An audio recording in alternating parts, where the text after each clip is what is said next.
To set up issue tracking, you first need to consider what types of issues or tasks you think you might encounter at your school. Navigate to Issue Tracking, then Issue Tracking Setup, then Types.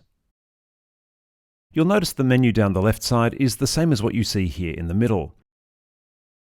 You can see here that some task types are built in and cannot be removed. In this example, these ones have been added and can be removed. You can edit each of these using the Edit button. If you want to edit the access that users have, clicking this button is the same as clicking the Access menu item, and we'll look at that in another video. To add a task type, click Add Type. You'll need to give the task a title, and then also specify a short title. You can also color code your tasks using this button or by entering the color code. Provide a short description here if necessary. The next thing to consider is visibility. These three options will depend on the nature of the task and who needs to have access to it. Consider these three options carefully. Let's take a look at how that might appear to a user. We'll need to swap back and forth a bit here, so stay with me. These first two tasks are listed as private. That means that only users who are given access can see these tasks. Let's check that. I'll go back and impersonate a teacher user.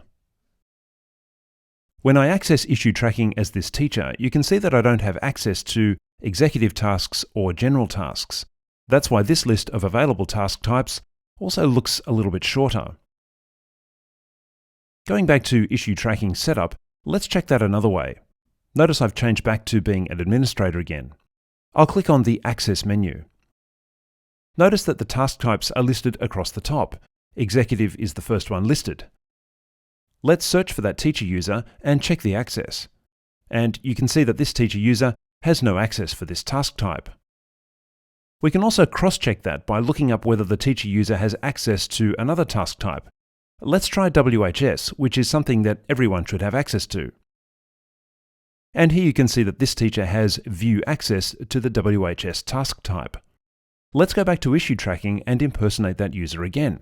Yes, you can see that WHS is visible, and the user can click the button and lodge a WHS issue.